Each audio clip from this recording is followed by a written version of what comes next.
Hey everyone, today you are going to learn how to use the Bevel modifier. First of all, you have to select your object in object mode. You go to this tab, modifiers tab, and search for the modifier of Bevel.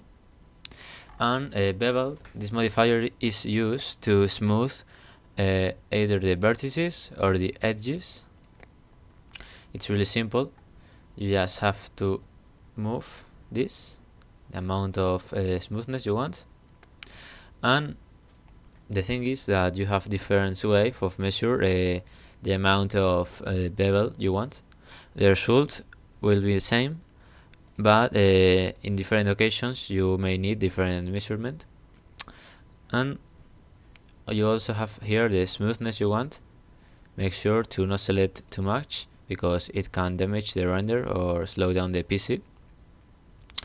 And here you have some limit methods used to also modify the amount of bevel you want, but in a beginner level you won't use them. And that would be the tutorial. I hope this has helped you out on your current or your future projects, and see you next time.